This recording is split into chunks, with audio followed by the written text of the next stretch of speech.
അന്തരിച്ച കോൺഗ്രസ് നേതാവ് വി പ്രകാശിന്റെ വീട് സന്ദർശിച്ച് പി വി അൻവർ. പ്രകാശുമായി അടുത്ത ബന്ധമുള്ളതുകൊണ്ടാണ് കുടുംബത്തെ കണ്ടത്.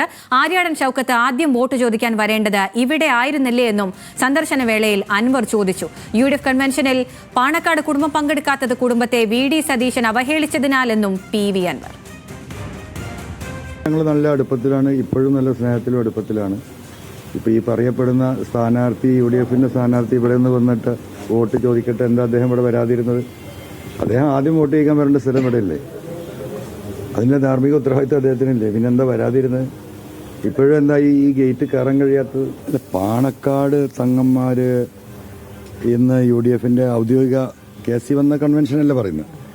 അതിൽ പാണക്കാട് ബഹുമാനപ്പെട്ട തങ്ങന്മാർ ആരും വന്നില്ല, പങ്കെടുത്തിട്ടില്ല. ഞാൻ അറിഞ്ഞില്ല. സ്വാഭാവികമല്ലേ?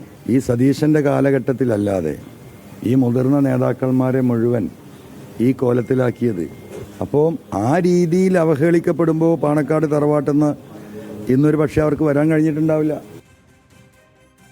ശാന്തകുമാർ വെള്ളാലത്തുണ്ട് വിവരങ്ങളുമായി. ശാന്തകുമാർ, ഈ തെരഞ്ഞെടുപ്പ് പ്രഖ്യാപിച്ചപ്പോൾ, അതിൽ ആര്യാടൻ ഷൗക്കത്തിനെ സ്ഥാനാർത്ഥിയായി പ്രഖ്യാപിച്ചപ്പോൾ ആദ്യം ഉയർന്നു വന്നത് വി പ്രകാശിന്റെ മകളുടെ ഫേസ്ബുക്ക് പോസ്റ്റായിരുന്നു. അതുമായി ബന്ധപ്പെട്ട് വിവാദങ്ങളായിരുന്നു. അത് പ്രചാരണ ആയുധമാക്കുകയാണ് LDF അടക്കം. ഇപ്പോഴും ആ ഒരു സാഹചര്യത്തിലാണ് പി വി അൻവർ അവിടെ സന്ദർശനത്തിന് പോകുന്നത്.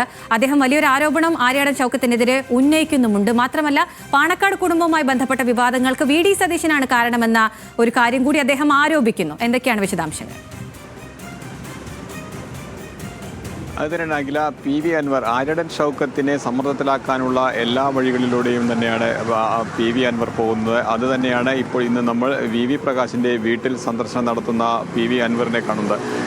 നാമനിർദ്ദേശ പത്രിക സമർപ്പിച്ച് വോട്ട് ചോദിക്കുന്നത്, ഒരു വോട്ട് ചോദിച്ചുകൊണ്ടുള്ള ഒരു അഭ്യർത്ഥന നടത്താൻ പോകുന്ന ആദ്യ പരിപാടിയായിരുന്നു വി പ്രകാശിൻ്റെ വസതിയിൽ. വി പ്രകാശ് നമുക്കറിയാം 2021 തെരഞ്ഞെടുപ്പിൽ അൻവറിൻ്റെ എതിർ സ്ഥാനാർത്ഥിയായിരുന്നു, കോൺഗ്രസിൻ്റെ സ്ഥാനാർത്ഥിയായിരുന്നു. അന്ന് അദ്ദേഹം DCC പ്രസിഡന്റുമായിരുന്നു. അപ്പോൾ കോൺഗ്രസിൻ്റെ ഒരു സമന്നതനായ നേതാവ്, DCC പ്രസിഡന്റ് കൂടിയായ ഒരു നേതാവ് മത്സരിക്കുമ്പോൾ ആ നേതാവിനെ പരാജയപ്പെടുത്താൻ പ്രധാനപ്പെട്ട പങ്കുവഹിച്ച ഒരാളാണ് ആര്യാടൻ ഷൗക്കത്ത് എന്നാണ് പി വി അൻവറിൻ്റെ ആരോപണം. അത് നേരത്തെ തന്നെ അത്തരം ആരോപണങ്ങളെല്ലാം ഉയർന്നിരുന്നു.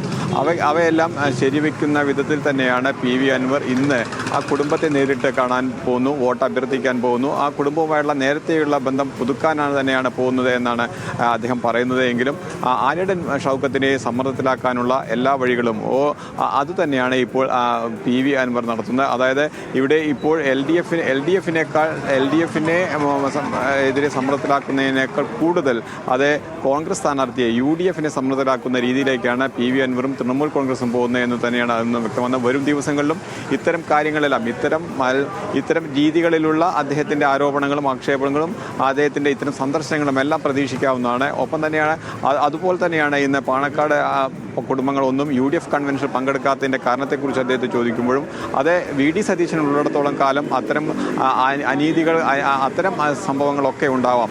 അത് പാണക്കാട് കുടുംബാംഗങ്ങളെ അത്രയധികം അവഹേളിക്കുന്ന രീതിയിലാണ് കഴിഞ്ഞ ഏതാനും ദിവസങ്ങളിലായി VD സതീശൻ്റെ നേതൃത്വത്തിൽ നടന്നത്. അവയെല്ലാം തന്നെയാണ് പ്രധാനപ്പെട്ട കാരണം. ഇത്തരത്തിൽ ആ കുടുംബം വിട്ടുനിൽക്കാൻ, പാണക്കാട് കുടുംബം UDFൻ്റെ കൺവെൻഷനിൽ നിന്ന് വിട്ടുനിൽക്കാനുള്ള പ്രധാന കാരണം എന്ന് അദ്ദേഹം പറയുന്നു. അതായത് UDFനെയും അതുപോലെ തന്നെ കോൺഗ്രസിനെയും ഏറ്റവും പ്രധാനപ്പെട്ടത് ആര്യാടൻ ഷൗക്കത്തിനെ സമ്മർദ്ദത്തിലാക്കി വോട്ട് വിഭജിക്കുന്ന ഒരു തന്ത്രത്തിലേക്കാണ് ഇപ്പോൾ പി വി അൻവർ കടന്നിരിക്കുന്നതെന്ന് തന്നെ പറയാൻ കഴിയും. അഖില, ആര്യാടൻ ഷൗക്കത്തിനെ സമ്മർദ്ദത്തിലാക്കുന്ന രീതിയിലുള്ള കാര്യങ്ങളിലേക്കാണ് അൻവർ ഓരോ നിമിഷവും കടക്കുന്നത്. ശാന്തകുമാർ വെള്ളാലത്താണ് വിവരങ്ങൾ നൽകിയത്.